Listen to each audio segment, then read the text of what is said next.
justice predicated on access to jobs, a fair minimum wage, a free education for all our children, in addition to abolition of punitive taxes. The country is crying for social programs that can lift the people from poverty. We cannot accept as normal that millions of our people have nothing to eat and that their poverty is being weaponized and politicized to give legitimacy to a rudderless and illegitimate regime. The time has come for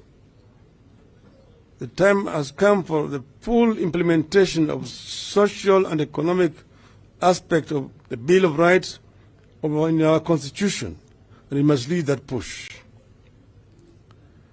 Kenyans deserve some guaranteed minimum income during these tough times. The social protection programs, which guarantee a basic monthly income, must be reinstated and expanded. In our push for social and economic justice for the people of Kenya, we must also strongly oppose plans to sell off state-run parastatals and ensure these entities serve the public good rather than lining the pockets of individuals in government. With regard to electoral justice, we must return this country to the ideal that the government is beholden to the people, that it has no other source of power except the people. The people express their preferences through the ballot, and that the preferences made at the ballot must be respected. As I have said before, Kenya has become a laboratory for bad election practices that others borrow around the continent.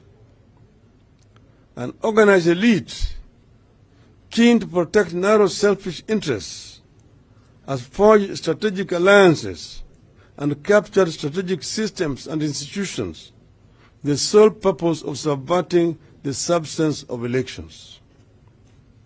As a result, the majority is at the mercy of the minority with regard to free, fair, transparent, and credible elections.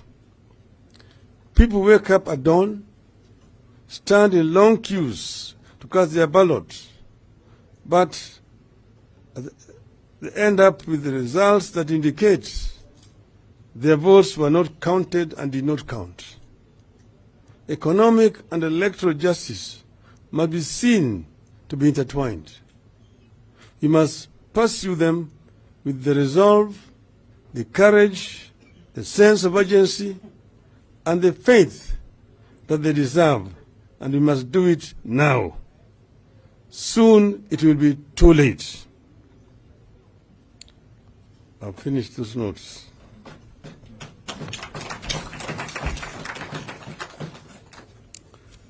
Then now,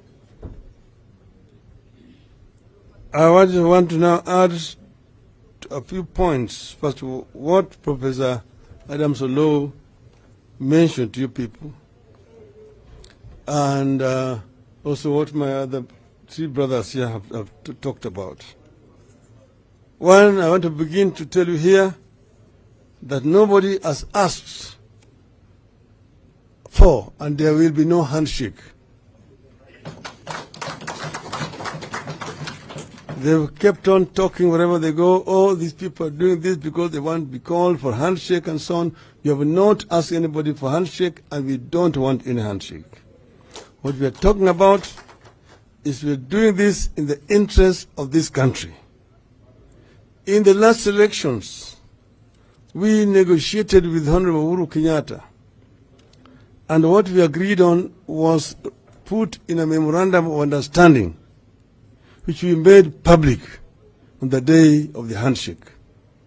And that is what informed the decision to set up a task force which came up with the BBI. That was the basis of the handshake. We then, as the opposition, never had any position in government. We did not even appoint a CS, not even a minister. So there's been a propaganda which has been spread by this team of Kenya Kwisha that we were responsible for the problems within Jubilee government. We never had a say in the Jubilee government. We never had anybody appointed even as a head of parastatal in the Jubilee government.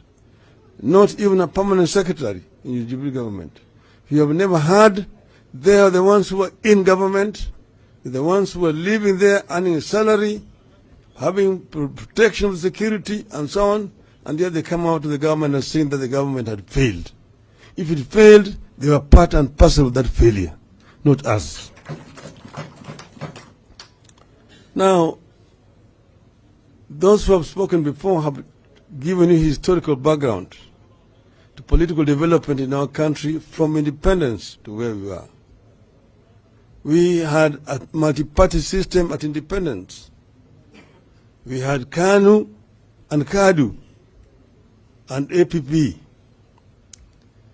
Eventually, KADU and APP dissolved and joined KANU.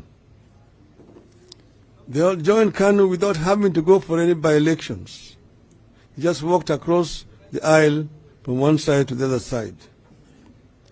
But later on, when there was now internal contradictions within KANU, then they came up with a constitutional amendment that required that if you left the party that sponsored you into parliament and you resign from that party,